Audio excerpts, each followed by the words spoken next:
1997년 10월 단풍이 절정으로 치닫던 어느 토요일 아침이었다. 경기도 수원에서 출발해 전라도 내장산으로 향하던 네 식구가 있었다. 가장 윤태식 씨와 아내 한미경 씨, 그리고 고등학생과 중학생인 남매였다. 밝은 웃음과 함께 시작된 가족 여행이었다. 그러나 그들의 행적은 경부고속도로의 한 휴게소를 기점으로 영구히 단절되었다.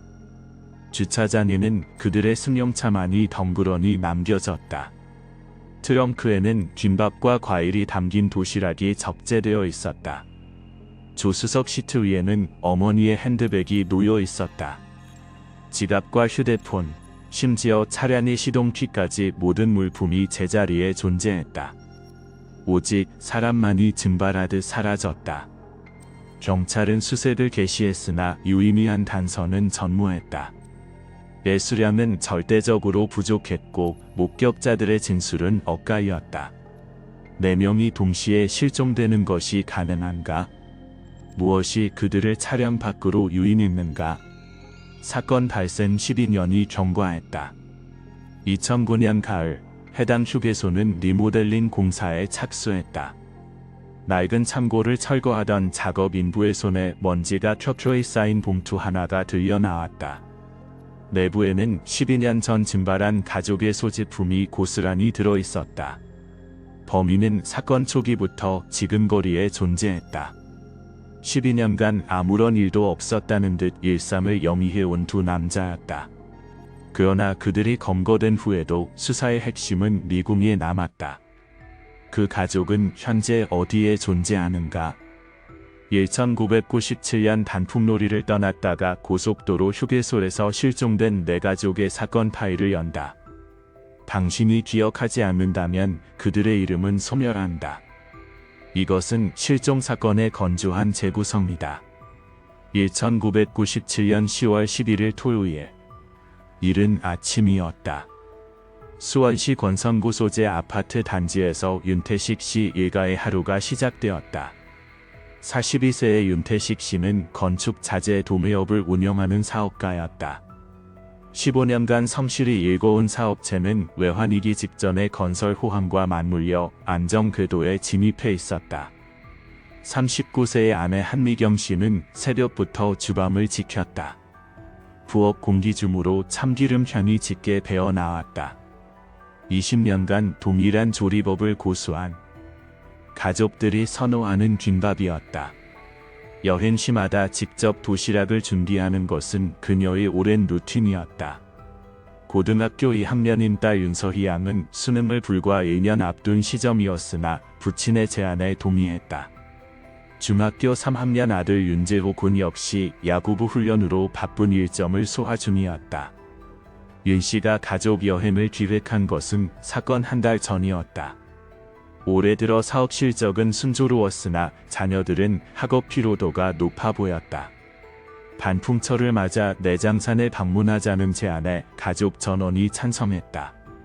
미경 씨는 민박집 예약을 마쳤고 아이들은 카메라를 챙겼다. 오전 7시 30분, 일가족은 흰색 그랜저 승용차에 탑승했다. 윤 씨가 운전대를 잡고 미경 씨가 조수석에 위치했다. 뒷좌석에는 남매가 나란히 착석했다. 트렁크 공간에는 간단한 짐 가방과 미경 씨가 준비한 도시락이 실렸다. 출발 직전, 윤 씨는 차량 상태를 점검했다. 엔진 구동음, 타이어 공기압, 워셔액 잔량까지 확인했다. 그는 매사 꼼꼼한 성격이었다. 가족의 안전을 최우선 가치로 두는 가장이었다. 미경 씨는 현관문의 시건 장치를 재차 확인한 뒤 차량에 올랐다. 오전 8시, 차량이 아파트 단지를 빠져나와 도로 위로 진입했다. 주말 아침의 교통 흐름은 원활했다. 윤 씨는 경부고속도로 수원 톨게이트로 방향을 잡았다. 라디오에서는 주말 교통 정보가 흘러나왔고 뒷좌석의 아이들은 장난을 쳤다. 오전 8시 40분경 차량은 고속도로 본선에 합류했다. 목적지까지 예상 소요 시간은 약 4시간. 윤 씨는 중간 지점 휴게소에서 한 차례 휴식하기로 결정했다. 미경 씨는 아들 재호에게 멀미약을 복용시켰고 딸 서희는 워크맨 이어폰을 귀에 꽂았다. 동일 시각 해당 휴게소의 풍경은 여느 주말과 다르지 않았다. 주차장에는 차량들이 드문드문 정차해 있었고 편의시설에는 이른 시간임에도 이용객들이 보였다. 미화원들은 화장실과 복도를 정비 중이었다. 몇 시간 후 발생할 비극을 예견한 이는 아무도 없었다. 오전 10시 30분경 윤태식 씨의 차량이 천안 삼거리 휴게소 진입로에 들어섰다. 주차장은 이미 다수의 차량으로 혼잡도가 높았다. 윤 씨는 매점과 가까운 주차 구획을 탐색하며 서행했다. 마침 빈자리가 눈에 띄었고 그는 신중하게 주차를 완료했다. 화장실 다녀올게. 윤 씨가 먼저 하차했다. 미경 씨가 자녀들에게 의사를 물었다. 너희도 갈래? 서희와 재호가 고개를 끄덕였다. 가족 구성원들이 차례로 차량에서 내렸다. 미경 씨는 핸드백을 조수석 시트 위에 둔 채였다. 지갑과 휴대폰 등 귀중품이 수납된 상태였다. 윤 씨는 차량 문을 잠그지 않았다. 잠시 용무만 보고 돌아올 생각이었다. 시동 키는 꽂힌 채였다.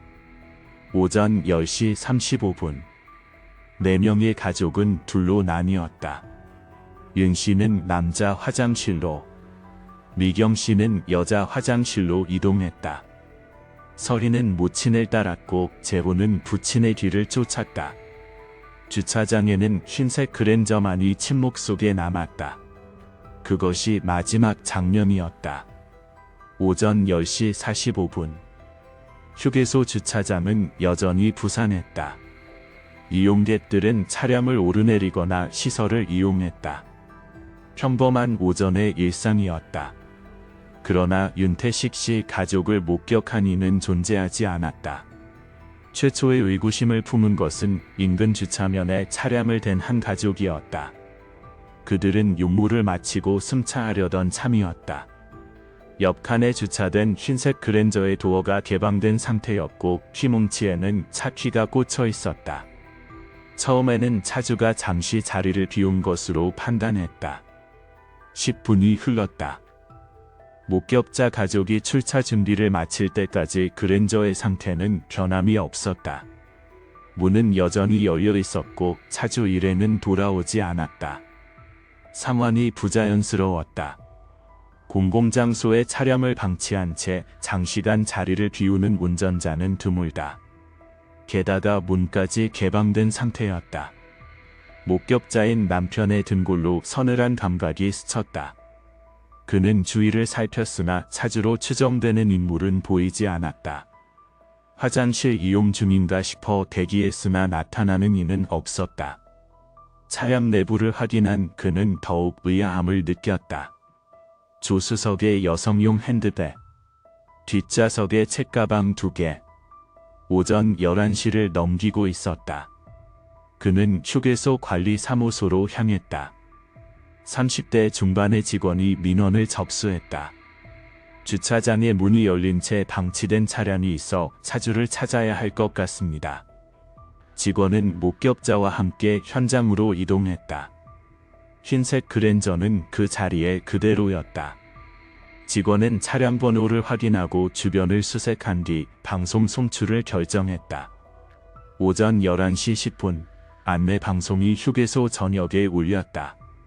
경기 1위가 3456번 흰색 그랜저 차주님께서는 주차장으로 와 주시기 바랍니다.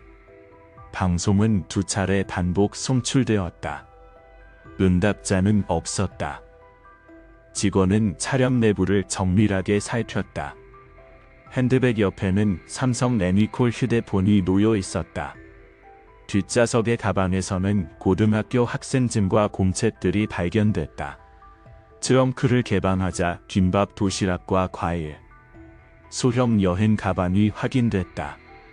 짐과 귀중품은 잔존해 있으나 사람은 부재했다. 직원은 관리소장에게 상황을 보고했다.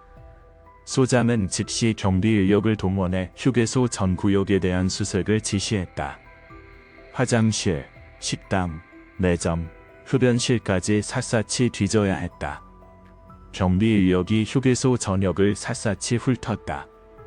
화장실 내부부터 식당과 매점 근무자들을 상대로 탐문이 이루어졌다. 그러나 목격자는 전무했다. 매점 직원은 오전 내내 다수의 인파가 몰렸으나 특정 인물에 대한 기억은 부재하다고 진술했다. 오전 11시 30분 관리소장은 경찰 신고를 결단했다. 휴게소 내 실종은 전례 없는 사태였다. 상황은 심상치 않게 돌아갔다. 일가족 4명이 흔적 하나 남기지 않고 소거되었다. 더욱이 귀중품 일체를 차량에 유기한 채였다. 상식적으로 납득하기 힘든 정황이었다. 신고를 접수한 천안경찰서 소속 경관 2명이 현장으로 급파되었다. 오후 12시경 현장에 당도한 경찰은 우선 차량 확인에 착수했다. 조수석에 놓인 핸드백에서 신분증이 확보되었다. 한미경, 1958년생. 주소지는 수원시 권선구였다. 차적 조회 결과 소유주는 1955년생 윤태식으로 확인되었다. 뒷좌석의 학생증은 수원 소재 고등학교 2학년 윤서희의 것이었다. 또 다른 가방에서는 윤재호라는 이름이 기재된 공책이 발견되었다. 경찰은 즉시 수원 자택으로 통화를 시도했다. 신호음은 길게 이어졌으나 수신하는 이는 없었다. 수차례의 반복 시도에도 결과는 동일했다. 휴대전화는 차량 내부에 방치되어 있었고 집은 비어 있었다. 오후 1시 경찰의 수색 범위가 확장되었다. 휴게소 후면의 야산과 주차장 사각지대, 쓰레기 집화장까지 정밀 수색이 진행됐다. 그러나 그 어떤 흔적조차 발견되지 않았다. 4명이 동시에 사라진다는 것은 물리적으로 불가능해 보였다. 수사팀은 영상 분석에 들어갔다. 1997년 당시 해당 휴게소에 설치된 카메라는 총 3대뿐이었다. 출입구와 매점 입구, 그리고 화장실 복도에 각각 1대씩. 주차장을 비추는 카메라는 부재했다. 영상 판독 결과 오전 10시 35분경 중년 남성이 화장실 방면으로 볼링하는 장면이 포착됐다. 뒤이어 아내와 10대 자녀로 추정되는 남녀가 동일한 동선으로 이동했다. 문제는 그 이후였다. 다시 앵글 안으로 돌아오는 모습은 존재하지 않았다. 담당 경관은 해당 구간을 5번째 돌려보고 있었다. 분명 진입했으나 이탈은 없었다. 마치 화장실 공간이 그들을 집어삼킨 듯한 기이한 현상이었다. 이건 말이 안 돼. 경관의 입에서 낮은 탄식이 새어나왔다. 화장실 재수색이 이루어졌으나 성과는 없었다. 4명 전원의 증발이었다. 오후 3시 관할서인 수원경찰서에 공조 요청이 떨어졌다. 수원 형사들이 윤 씨의 자택을 방문했다. 잠긴 문은 관리소 측의 협조로 개방되었다. 내부는 정갈하게 정돈된 상태였다. 거실 테이블 위에는 여행 스케줄이 적힌 메모가 남겨져 있었다. 냉장고에 식재료는 가득했고 현관에는 신발들이 가지런히 놓여 있었다. 지극히 평범한 가정의 일상 풍경이었다. 이웃 주민들을 상대로 탐문이 이어졌다. 한 주민은 당일 아침 일찍 출타하는 윤 씨 가족을 목격했으며 여행을 떠난다는 말을 들었다고 증언했다. 평소 가족 관계는 원만했고 늘 동의하는 모습이었다고 덧붙였다. 경찰은 친인척 비상 연락망을 가동했다. 전화번호부를 통해 윤태식 씨의 형과 연결되었다. 그는 동생의 이름을 듣자마자 무슨 변고가 생긴 것인지 물었다. 상황을 전해 들은 그는 큰 충격에 휩싸였다. 말도 안 됩니다. 아침에도 통화했는데 아무런 이상 징후도 없었어요. 내장산에 다녀온 뒤 일요일 저녁에 만나기로 약속했다는 진술이 이어졌다. 한미경 씨의 언니와도 연락이 닿았다. 그녀 역시 현실을 부정했다. 전날 밤 통화 당시 여행 준비로 분주해 보였을 뿐 어두운 기색은 전혀 없었다고 했다. 오후 5시 양가 가족들이 휴게소에 도착했다. 윤 씨의 형은 동생의 차량을 마주하자 오열을 터뜨렸다. 한 씨의 언니는 조수석에 남겨진 핸드백을 확인하고 바닥으로 무너져 내렸다. 제 동생 것이 맞습니다. 이 핸드백, 제가 선물한 물건입니다. 경찰은 금전 채무나 갈등 관계 등 최근 신변상의 특이점을 물었다. 윤 씨의 형은 고개를 저으며 사업의 호황과 화목한 가족 관계를 강조했다. 해가 서산으로 넘어갔다. 휴게소는 여전히 차량과 인파로 북적였으나 윤 씨 일가는 나타나지 않았다. 10분의 공백은 어느새 6시간을 넘기고 있었다. 이튿날인 10월 12일 일요일. 수사는 본 궤도에 올랐다. 천안경찰서 강력팀이 사건을 인계받았다. 팀장 김재현 경위는 20년 경력의 베테랑 수사관이었다. 허나 이런 유형의 사건은 그에게도 난해한 과제였다. 4명이 동시에 실종된다는 게 가당키나 합니까? 김경위가 팀원들을 다그쳤다. 납치라면 저항 흔적이, 가출이라면 귀중품의 부재가 선행되어야 한다는 분석이었다. 수사팀은 휴게소를 원전부터 재수색했다. 건물 후면 야산과 화장실, 창고는 물론 주차장 배수구 내부까지 확인했다. 결과는 무였다. 4명의 인간이 공기중으로 산화한 듯했다. 분석이 반복되었다. 오전 10시 35분. 중년 남성이 화장실로 이동한다. 체격은 보통, 신장은 170cm 가량으로 추정됐다. 청바지에 점퍼 차림이었다. 1분 후 여성과 여학생이 여자 화장실 방향으로 걸음을 옮긴다. 여성은 캐주얼 재킷과 청바지, 여학생은 트레이닝복을 착용했다. 10초 뒤 남학생으로 보이는 청소년이 남자 화장실로 향한다. 난관은 그 직후였다. 10시 40분까지의 영상을 판독했으나 그들의 퇴장 장면은 전무했다. 복도에는 타인들의 모습만 오갈 뿐이었다. 4사람은 화장실 내부에서 증발한 것처럼 보였다. 김경위는 화장실 구조 정밀 점검을 지시했다. 남녀 화장실 도면 대조 작업이 이루어졌다. 창문은 모두 협소하여 사람이 통과할 수 없는 규격이었다. 별도의 출입구는 없었으나 건물 뒤편으로 직원 전용 출구가 존재했다. 허나 그곳에는 가 설치되어 있지 않았다. 수사팀은 직원 출구 동선을 집중적으로 파고들었다. 화장실에서 해당 출구로 이동하려면 반드시 복도를 경유해야 했다. 그러나 복도에는 그들의 모습이 찍히지 않았다. 막다른 길이었다. 목격자 확보 역시 난함을 겪었다. 당일 이용객들의 연락처 확보는 불가능에 가까웠다. 1997년 당시에는 신용카드 결제 비준이 낮아 영수증의 개인정보가 남지 않았다. 경찰은 언론에 제보를 호소했다. 10월 13일 월요일.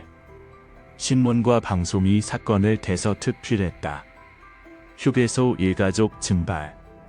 10분 만에 사라진 가족. 경찰 수사 난함 등의 헤드라인이 쏟아졌다. 보도 직후 제보 전화가 빗발쳤다. 한 제보자는 주차장에서 흰색 승용차를 목격했으나 가족들이 하차하는 모습이 지극히 평범해 보였다고 진술했다. 그 이후의 흔적은 보지 못했다.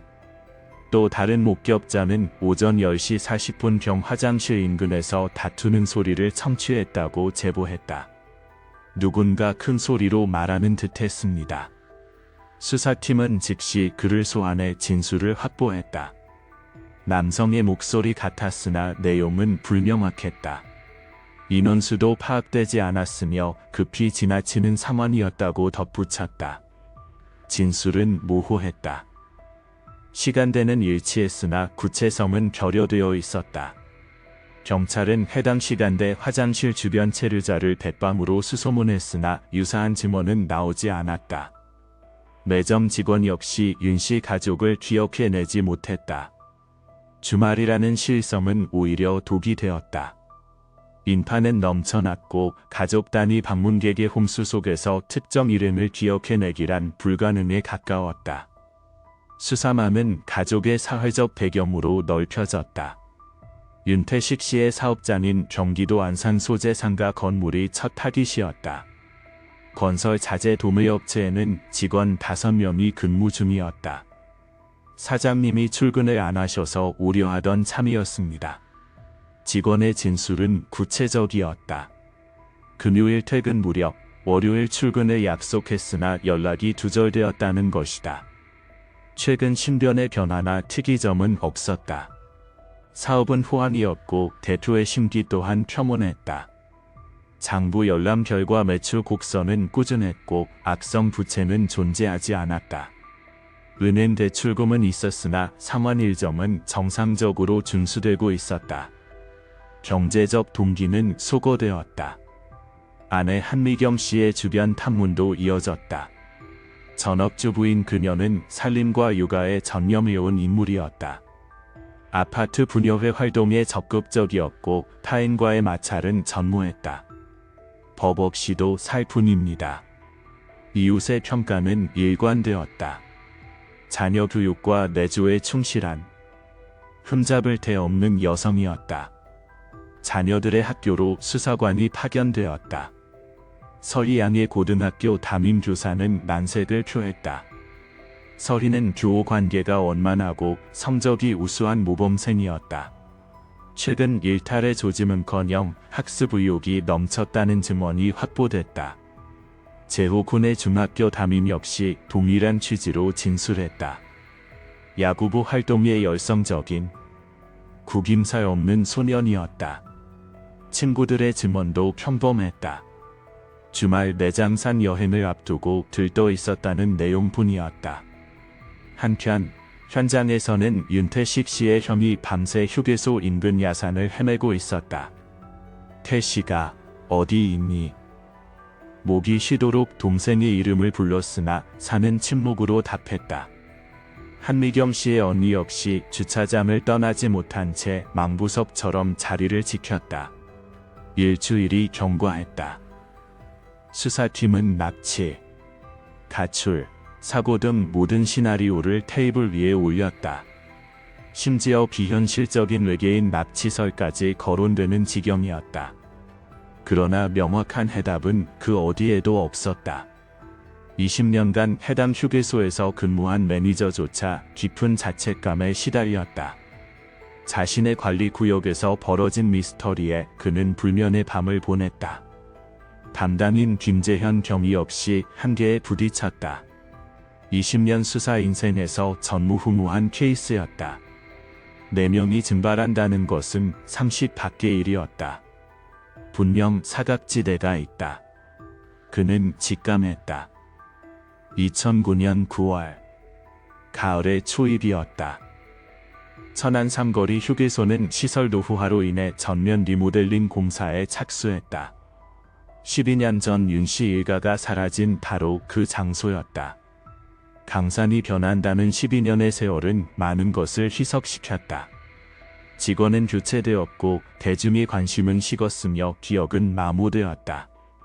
그러나 가족은 돌아오지 않았다. 공사는 9월 초부터 시작되었다. 외벽 교체와 내부 전면 개조가 주된 내용이었다. 공사 기간은 3개월로 예정되어 있었다. 9월 28일 월요일 철거 작업이 궤도에 올랐다. 건물 뒤편에 방치된 낡은 창고가 철거 대상이었다.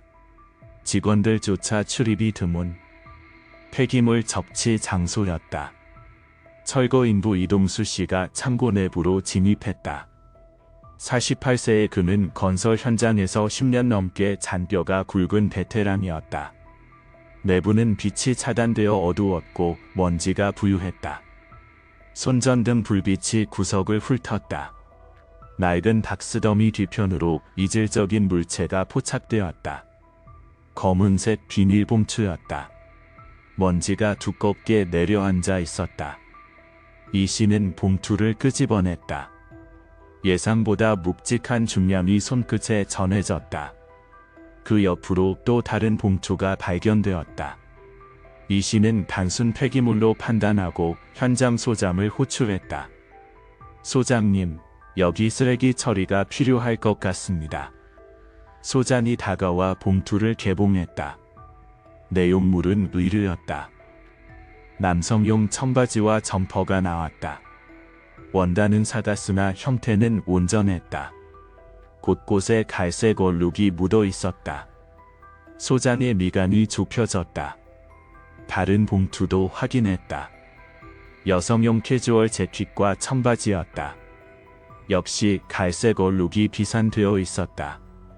또 다른 봉투에서는 트레이닝복이 나왔다. 분위기가 심상치 않습니다. 소장이 읊조렸다. 90년대 스타일의 의복이었고 12년은 묵은 듯한 먼지를 뒤집어 쓰고 있었다. 왜 이런 물건이 참고 깊숙한 곳에 은닉되어 있는가? 소장은 경찰 신고를 결정했다. 직원이 수화기를 들었다. 휴게소 공사 현장입니다. 의심스러운 오래된 의류들이 다수 발견되었습니다. 30분 후 천안경찰서 소속 순찰차가 당도했다. 경관은 비닐봉투의 상태를 확인한 즉시 본서에 상황을 전파했다. 오래된 의류이며 다량의 얼룩이 식별됨. 강력팀 담당 형사에게 출동 명령이 떨어졌다. 오후 3시경 강력팀장 박성우 경감이 현장의 모습을 드러냈다. 그는 5년 전 이곳으로 발령받아 당시 사건을 직접 수사하지는 않았으나 미제 사건 파일에서 해당 건을 인지하고 있었다. 참고 내부 전수 조사를 실시한다. 박 경감의 지시에 수사관들이 일사불란하게 움직였다. 참고의 규격은 가로 6m, 세로 4m가량. 폐가구와 청소 도구들이 무질서하게 접재된 공간이었다. 비닐봉투가 발견된 지점은 가장 안쪽 구석이었다. 누군가 박스더미 뒤로 고의로 은퇴한 정황이 역력했다. 박 경감은 휴게소 관계자에게 참고의 사용 이력을 질의했다. 정확지는 않으나 최소 10년 이상 방치된 공간입니다. 97년 당시에는 직원들의 물품 보관소 겸 청소 도구함으로 쓰였다는 답변이 돌아왔다. 잠금 장치는 없었으며 직원이라면 누구든 접근 가능한 개방된 공간이었다. 수사관들이 봉투 내용물을 정밀 확인했다. 첫 번째 봉투, 남성용 청바지와 점퍼. 변색된 갈색 얼룩이 다수 확인됐다. 두 번째 봉투, 여성용 재킷과 청바지. 소매와 전면부에 갈색 얼룩이 집중되어 있었다. 세 번째 봉투, 여학생용으로 추정되는 트레이닝복. 역시 얼룩이 존재했다. 네 번째 봉투에는 남학생의 의류가 담겨 있었다. 먼지와 습기로 인해 변색되었으나 원형은 유지하고 있었다. 한 수사관이 의견을 제시했다. 이 얼룩들, 혈흔 아닙니까? 박 경감의 판단도 일치했다.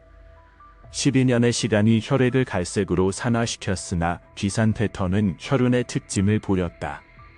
즉시 과학수사대에 지원 요청이 들어갔다. 모든 의류는 증거물로 압수되었고 정밀 감식이 의뢰되었다.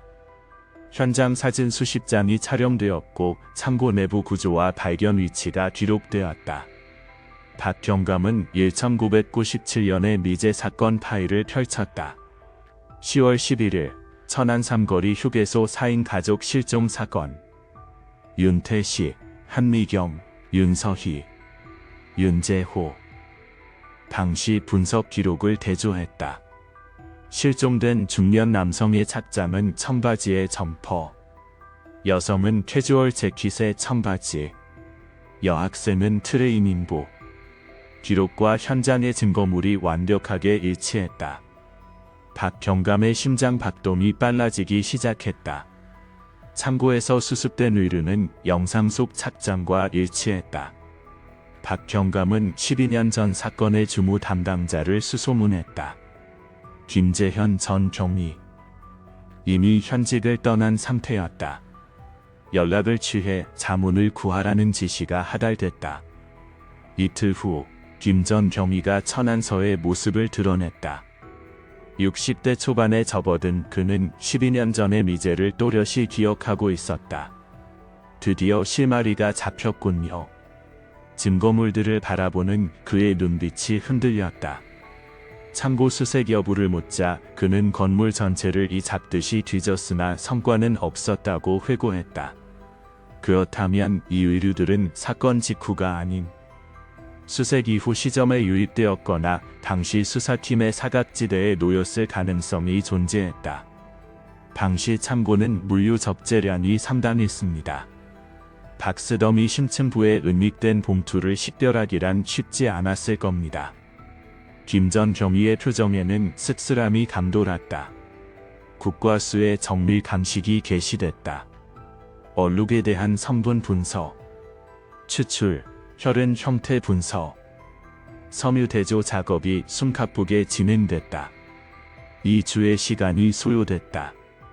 10월 12일 감식 결과가 통보됐다. 갈색 얼룩은 혈흔으로 판명됐다. 12년의 세월 동안 산화되어 변색된 것이다.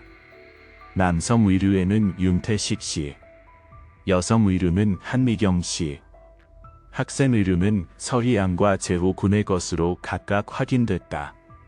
12년 전 증발한 일가족의 의복이 확실했다. 더 결정적인 증거가 확보되었다. 비닐봉투 표면에서 신원 미상의 지문 2점이 검출된 것이다. 하나는 봉투에 있고 다른 하나는 레드 부분에서 채취됐다. 가족 구성원의 지문과는 불일치했다.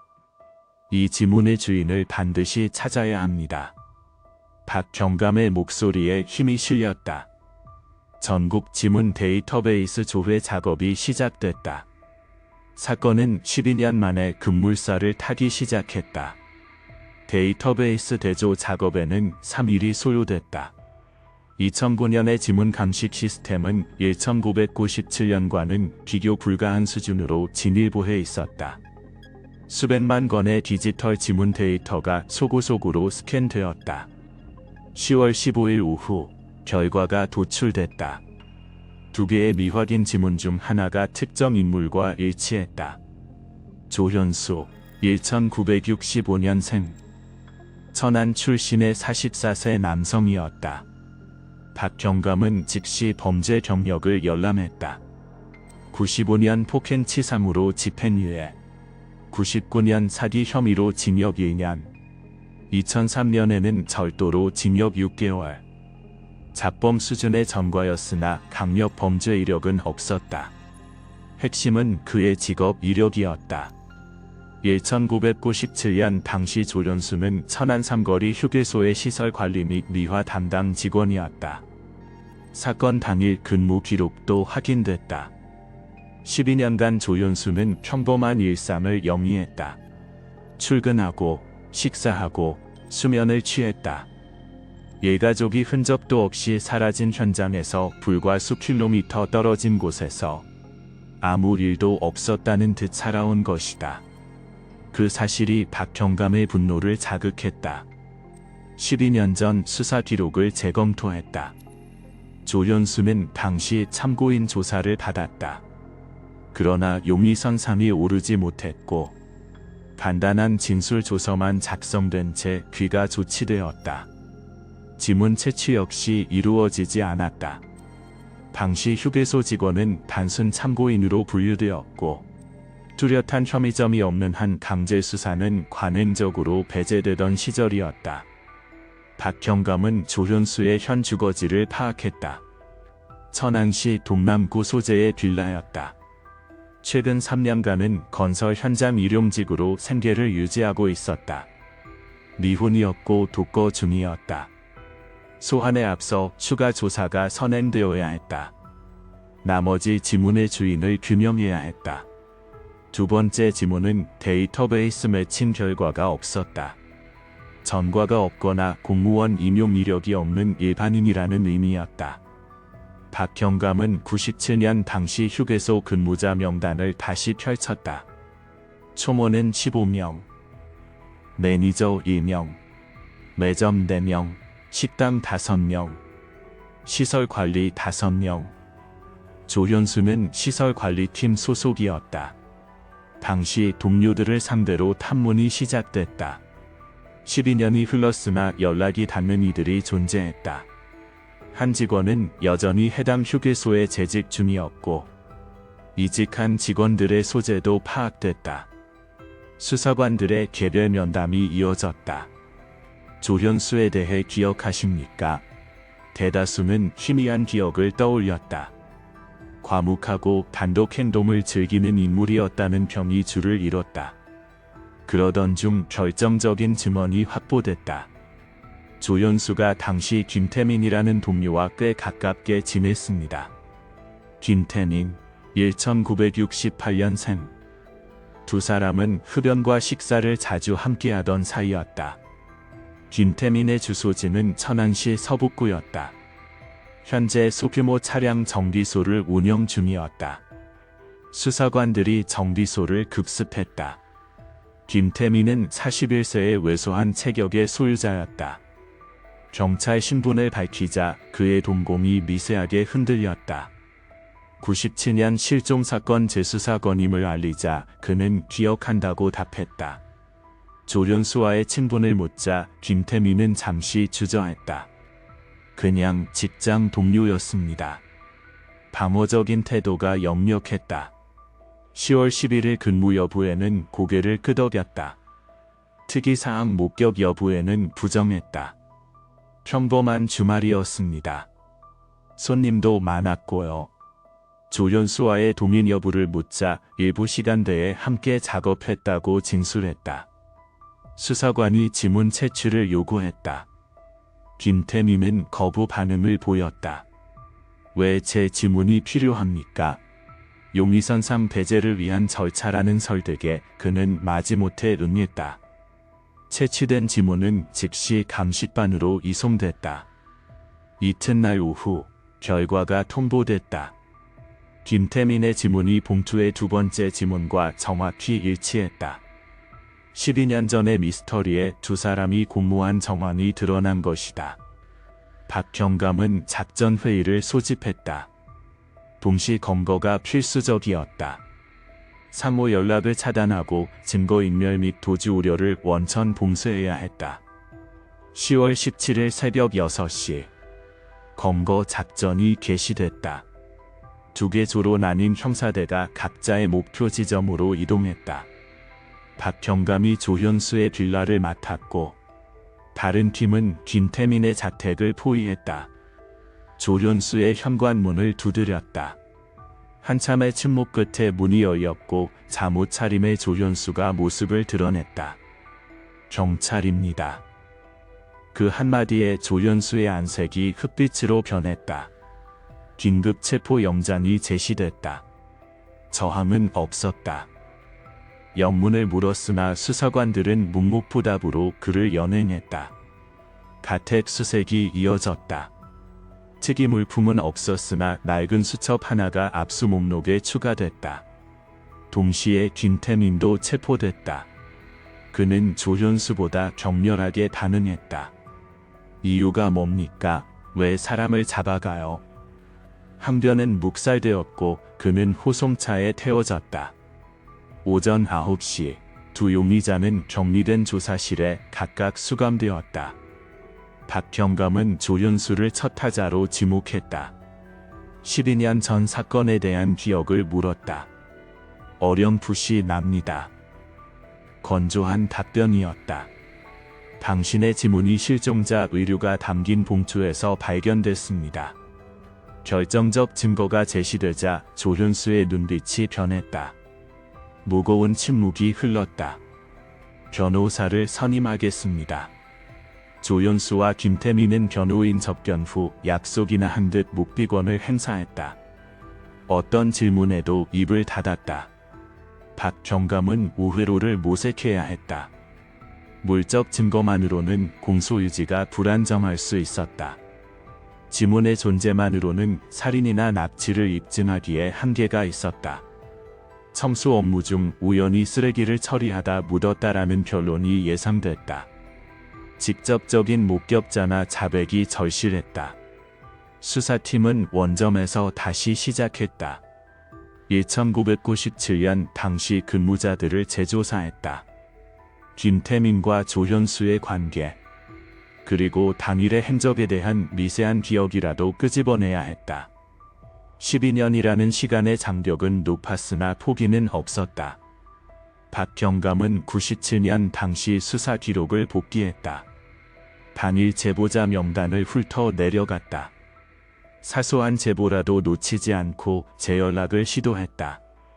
시간의 흐름이 오히려 파편화된 기억을 선명하게 재조립했을 가능성에 베팅했다. 한 제보자가 레이더에 포착됐다. 화장실 인근에서 소란을 청취했다고 진술한 가문이 1970년생, 사건 당시 27세의 회사원이었던 그녀는 현재 서울에 거주하는 귀혼 여성이었다. 수사관이 전화를 걸었다. 기억합니다. 수화기 너머의 목소리는 의외로 차분하고 명확했다. 대면 조사를 희망한다는 의사에 그녀는 주말 출석을 약속했다. 10월 18일 토요일, 천안경찰서 조사실에 앉은 39세의 강은희 씨는 기억의 태엽을 12년 전으로 되돌렸다. 출장차 탑승한 버스가 휴게소에 정차했을 때였다. 화장실 용무를 마치고 나오던 중 복도에서 이질적인 소음이 귀를 찔렀다. 지난 12년간 저를 괴롭혀온 기억입니다. 그때 신고했더라면. 그녀의 목소리에 깊은 자책이 묻어났다. 당시에는 단순한 직원 간의 다툼 정도로 치부했다. 그러나 그날의 잔상은 불면의 밤을 선사했다. 확신할 수 없었기에 침묵했고, 그 침묵은 죄책감이 되어 그녀를 따라다녔다. 남성들의 언쟁 소리였습니다. 2명 정도로 추정됐고요. 정확한 내용은 들리지 않았으나 분위기가 험악했습니다. 목격 여부를 묻자 그녀는 잠시 뜸을 들이다 고개를 끄덕였다.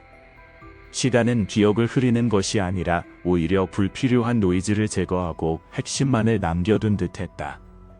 두 남자가 누군가를 강제로 끌고 가는 장면을 목격했습니다. 방향은 건물 뒤편, 직원 전용 출입구 쪽이었다. 끌려가던 사람의 형체는 거리감 탓에 불명확했으나 저항하는 몸짓만은 뚜렷했다고 덧붙였다. 수사관이 조현수와 김태민의 사진을 테이블 위에 펼쳤다. 과거와 현재의 사진이 교차했다. 당신은 사진들을 응시했다. 잠시 후 그녀의 손가락이 한 지점에 멈췄다. 이 사람, 본 것 같습니다. 조현수의 12년 전 모습이었다. 100% 확신은 어렵지만 인상이 매우 흡사합니다.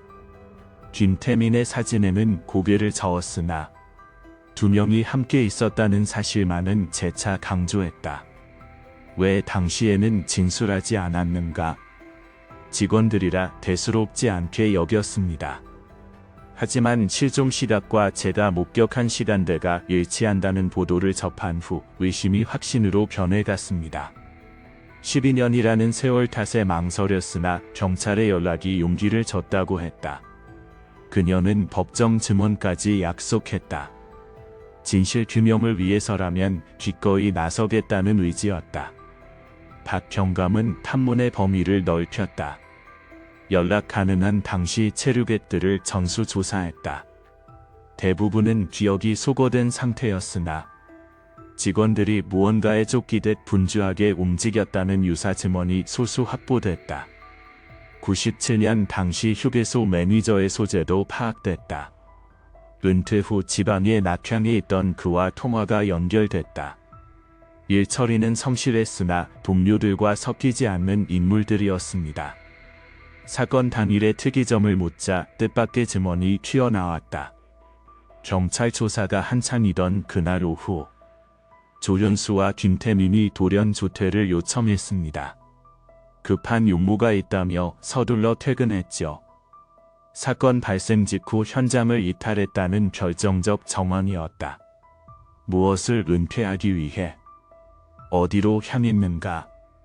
박경감은 1997년 10월 11일 오후 두 사람의 동선을 역추적하기로 했다. 불가능에 가까운 미션이었으나 포기할 수 없었다. 당시 설치된 전무했기에 인근 주유소와 톨게이트 근무자들의 기억에 의존해야 했다. 한 주유소 직원의 기억 한 조각이 수면 위로 떠올랐다. 오후 늦은 시각, 휴게소 유니폼을 착용한 남자 둘이 흰색 봉고차를 몰고 왔습니다. 주유만 하고 급하게 떠났죠. 봉고차의 소유주는 누구인가? 당시 휴게소 차량 대장을 확인했다. 업무용으로 등록된 두 대 중 하나가 흰색 봉고차였다. 물품 운송용 차량. 그 차의 현재 소재를 묻자 2003년 폐차 처리되었다는 답변이 돌아왔다. 증거 인멸의 도구는 사라졌다. 수사팀은 봉고차의 이동 경로를 시뮬레이션했다. 휴게소 반경 50km 내의 야산, 폐가, 저수지 등 사체 유기가 가능한 모든 장소를 리스트업했다. 그러나 12년의 세월은 지형마저 바꿔놓았다. 수사팀의 피로도가 극에 달했다. 퍼즐 조각은 모였으나 결정적인 한 방이 부족했다. 수사만이 좁혀오자 변호인단의 움직임이 분주해졌다. 가문희 씨의 목격담과 봉고차 이용 정황은 두 사람을 옥죄는 강력한 족쇄가 되었다. 박경감은 그들의 과거사로 시선을 돌렸다. 97년 이전의 행적과 인간관계, 금전 흐름을 파고들었다. 조련수는 90년부터 천안 일대에서 일용직을 전전하던 떠돌이였다. 김태민은 95년 휴게소에 입사했다. 두 사람의 인연은 96년 휴게소에서 시작되었다. 늘 붙어 다녔습니다. 술도 같이 마시고 휴일에도 함께였죠. 동료들의 증언은 그들이 단순한 직장 동료 이상의 유대 관계를 맺고 있었음을 시사했다. 그러나 그들이 구체적으로 어떤 행위를 공모했는지에 대해서는 침묵이 흘렀다. 수사팀은 조윤수의 자택에서 압수한 수첩을 정밀 분석했다. 1997년부터 2009년까지의 기록이 파편적으로 나열되어 있었다. 단순한 일상 메모들 사이로 기이한 암호와 숫자들이 눈에 띄었다. 전문가에게 해독을 의뢰했다. 며칠 뒤 결과가 통보됐다. 완벽한 복원은 불가능했으나 핵심 키워드는 파악되었다. 1997년 10월 11일. 해당 날짜 옆에는 완료라는 단어가 기재되어 있었다. 그 하단으로는 천안 인근의 지명들이 암호처럼 적혀 있었다. 수사팀은 해당 좌표들을 일일이 답사했다. 폐공장과 야산, 방치된 건물들이 수색 리스트에 올랐다. 10월 25일, 한 수사관이 유력한 장소를 특정했다. 천안 도심에서 약 30km 이격된 야산이었다. 90년대 채석장으로 운영되다 폐쇄된 곳으로 인적이 드물고 지형이 험준했다. 깊은 웅덩이와 인공 동굴이 산재해 있었다. 대대적인 수색 작전이 펼쳐졌다. 경찰견과 과학수사팀이 현장을 장악했다. 사흘간 동굴 내부를 뒤집는 작업이 이어졌다. 삽으로 흙더미를 파내고 바위 틈새를 샅샅이 훑었다. 그러나 발견된 것은 삭아버린 옷 조각뿐이었다. 여기에 있어야 하는데. 수사관이 바닥에 주저앉았다. 12년이라는 시간은 모든 흔적을 품화시킨 듯했다. 수세 맞바지, 한 동굴 입구에서 수상한 흔적이 포착됐다. 오래된 타이어 마모 자국이었다. 동굴 내부로 진입했다. 깊이 20m가량의 공간이었다. 바닥 정밀 조사 도중 의류 파편이 발견됐다. 90년대 직조 방식의 원단이었다. 감식반이 토양 샘플을 채취해 분석에 들어갔다. 며칠 후 결과가 나왔다. 토양에서 인열 반응, 즉 사람의 가 검출됐다. 비록 유래는 발견되지 않았으나 시신이 존재했음을 알리는 강력한 신호였다. 의류 조각에서 검출되는 윤태식 씨 일가의 것과 일치했다.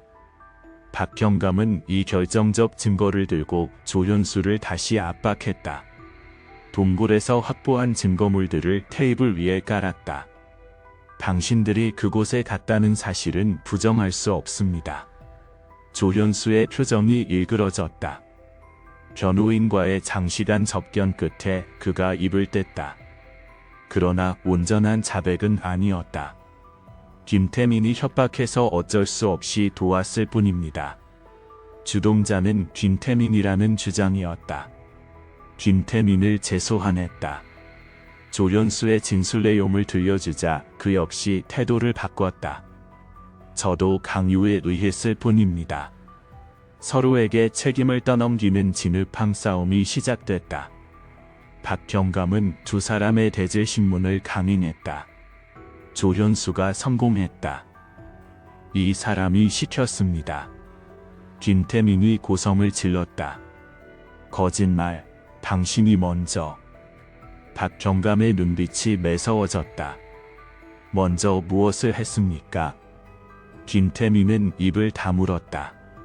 서로 모순되는 진술이 난무했으나 교집합은 존재했다. 1997년 10월 11일 그들이 범행을 공모했다는 사실이다. 그러나 사건의 본질에 대한 답은 여전히 미지수였다. 정확한 범행 수법은 무엇인가? 왜 윤씨 가족을 타깃으로 삼았는가? 성인 남성을 포함한 4명을 어떻게 동시에 제압했는가? 그리고 가장 중요한 시신은 어디에 유기했는가? 피의자들은 의류 은닉 혐의만 시인할 뿐 살인에 대해서는 함구했다. 변호인단은 추가 진술 거부를 통보했다. 수사팀은 딜레마에 빠졌다. 증거는 차고 넘치나 자백과 시신이 부재했다. 기소가 가능한가? 유죄 판결을 이끌어낼 수 있는가? 11월 초 검찰과의 협의가 이루어졌다. 정황 증거만으로도 기소는 충분하다. 지문, 목격자 진술, 동굴, 그리고 일부 자백. 11월 5일 검찰은 두 사람을 기소했다. 혐의는 살인 및 사체 유기, 증거 인멸 등 6개 항목이었다. 시신 없는 살인 사건. 치열한 법정 공방이 예고되었다. 2010년 3월 재판의 막이 올랐다. 천안지방법원 대법정은 방청객으로 인산인해를 이뤘다. 윤태식 씨와 한미경 씨의 유가족들이 힘겹게 자리를 지켰다. 12년 만에 마주하는 진실의 시간이었다. 검찰 측은 치밀하게 준비된 증거들을 제시했다. 봉투 속 지문, 강은희 씨의 목격담, 봉고차 운행 기록, 동굴 의류 조각과 분석 결과, 그리고 조현수의 수첩 암호까지. 조현수 측 변호인은 직접 증거의 부재를 파고들었다. 유해가 발견되지 않았으므로 살인을 단정할 수 없다. 지문은 업무상 남을 수 있는 흔적이며 목격자 진술은 12년 전의 기억이라 신빙성이 결여된다는 논리였다. 김태민 측 역시 동일한 방어 전략을 취했다. 피고인은 동료를 도왔을 뿐 살인 행위에 가담하지 않았다. 증거 불충분을 앵무새처럼 반복했다. 재판은 6개월간 이어졌다. 다수의 증인이 법정에 섰다. 과학수사 요원들이 증거의 객관성을 입증했다. 강은희 씨는 떨리는 목소리로 그날의 참상을 증언했다. 윤태식 씨의 형은 진인석에서 오열했다. 동생 가족의 행복했던 일상이 한순간에 파괴되었습니다. 12년간 겪어온 지옥 같은 고통을 토해냈다. 법정은 숙연해졌다. 한미경 씨의 언니는 동생을 찾기 위해 바친 세월을 이야기하며 절규했다. 조카들이 얼마나 착하고 바른 아이들이었는지 회상하자 방청석 곳곳에서 흐느낌이 터져 나왔다. 그러나 피고인석의 조현수와 김태민은 끝내 침묵했다. 일부 혐의만 인정하고 살인은 부인했다. 가족들의 행방에 대해서는 입을 굳게 다물었다. 변호인들은 피고인의 방어권이라 주장했다.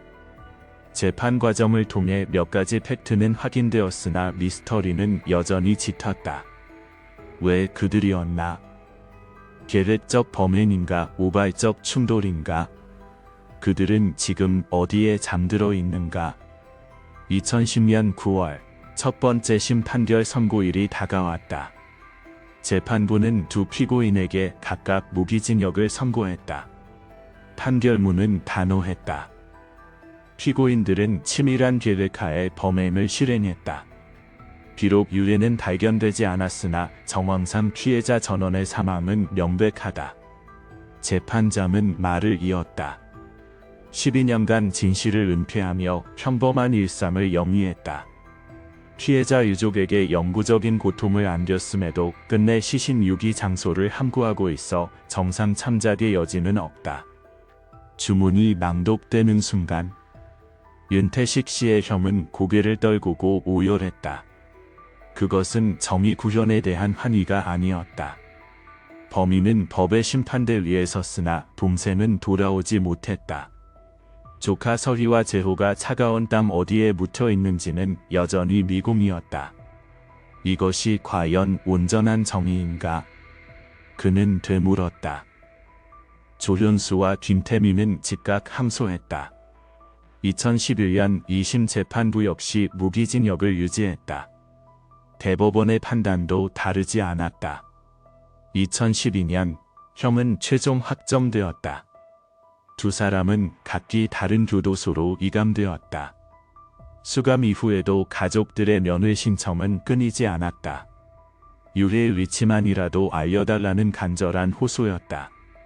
그러나 두 재수는 입을 굳게 다물었다. 왜 끝까지 침묵을 고수하는가? 범죄 심리 분석가는 진단했다. 그들에게 침묵은 피해자 가족을 통제할 수 있는 마지막 권력이다. 유족을 영원한 고통 속에 가둬두려는 심리다. 박경감은 고개를 저었다. 권력이든 공포든 결과는 바뀌지 않는다. 가족은 돌아오지 않는다. 수사는 종결되었으나 수색은 멈추지 않았다. 경찰은 주기적으로 의심 지역을 뒤집었다. 시민들의 제보도 간간히 이어졌다.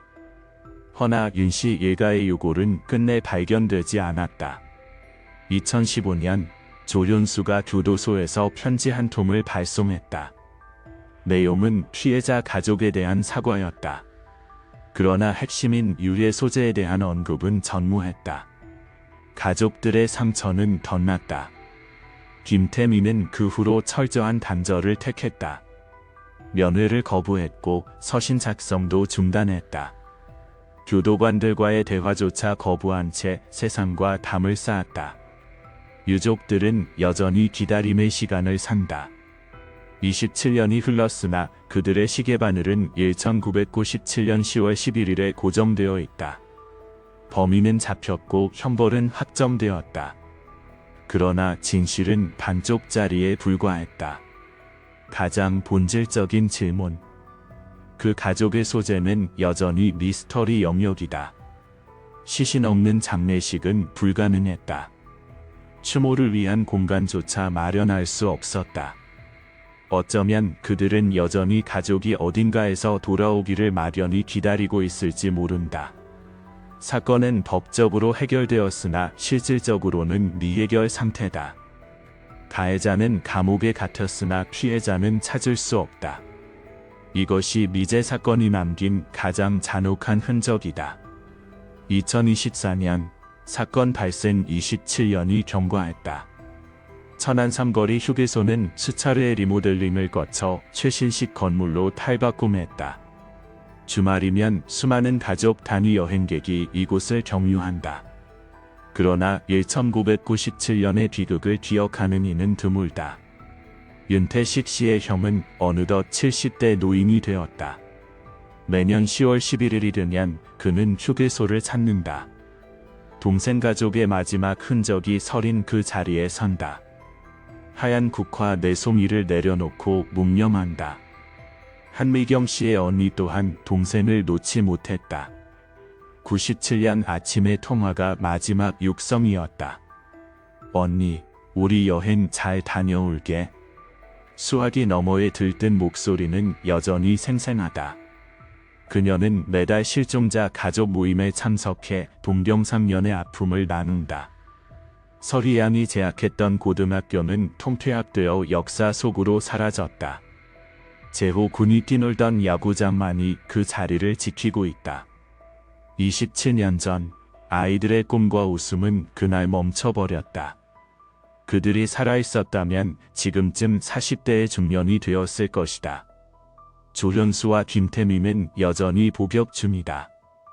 무기징역 수형자인 그들의 출소 가능성은 희박하다. 두 사람은 각기 다른 교도소에서 늙어가고 있다. 그러나 진실에 대해서는 여전히 입을 열지 않는다. 경찰은 지금도 새로운 제보가 접수되면 현장으로 출동한다. 천안 인근 야산, 폐건물, 저수지 바닥을 훑는다. 하지만 27년이라는 물리적 시간은 모든 흔적을 지워버렸다. 윤씨 가족의 유해는 아직 빛을 보지 못했다. 이 사건은 한국 사회에 무거운 교훈을 남겼다. 초동 수사의 중요성이 재조명되었다. 97년 당시의 부재와 허술한 수사관행이 사건 해결의 발목을 잡았다. 이를 기점으로 고속도로 휴게소의 보안 시스템이 대폭 강화되었다. 모든 휴게소의 설치가 의무화되었다. 주차장, 화장실 진입로, 건물 내부까지 사각지대를 제거했다. 영상 보존 기간도 최소 30일로 연장되었다. 직원 채용 시 범죄 경력 조회 절차도 강화되었다. 실종자 가족 지원 체계도 개선되었다. 장기 실종 사건 전담팀이 신설되어 지속적인 관리가 이루어지게 되었다. 과학수사 기법 또한 비약적으로 발전했다. 데이터베이스가 확충되었고 미제 사건 재수사 시스템이 구축되었다. 그러나 가장 중요한 것은 여전히 부재 중이다. 윤태식 씨 가족은 돌아오지 않았다. 범인은 정리되었으나 피해자의 위치는 어둠 속에 있다. 진실의 마지막 퍼즐 조각은 맞춰지지 않았다. 2025년 현재 대한민국에는 장기 실종자가 수천 명에 달한다. 남겨진 가족들은 오늘도 기다린다. 돌아오지 못할 것을 알면서도 기다림을 멈추지 않는다. 그것이 가족이 할 수 있는 유일한 도리이기 때문이다. 1997년 10월 11일 단풍놀이를 떠났던 한 가족의 이야기다. 평범한 토요일 아침에 시작된 여행은 끝나지 않는 악몽이 되었다. 28년이 지난 지금도 그날의 진실은 온전히 밝혀지지 않았다. 가족을 잃은 이들의 고통은 시간에 비례하여 깊어만 간다. 이 사건이 남긴 것은 단순한 범죄 기록이 아니다. 사라진 이들을 기억하고 비극의 반복을 막아야 할 사회적 책무다. 휴게소를 스치는 수많은 차량 행렬 속에서 오늘도 누군가는 가족과 웃으며 여행길에 오른다. 그 평범한 행복이 얼마나 깨지기 쉬운 것인지 우리는 종종 망각한다. 97년 그날 윤태식 씨 가족에게도 그저 평범한 하루였을 것이다. 허나 그 평범함은 다시는 돌아오지 않았다. 당신의 관심이 사라진 이들의 이름을 지우지 않는 가장 큰 기억이 된다.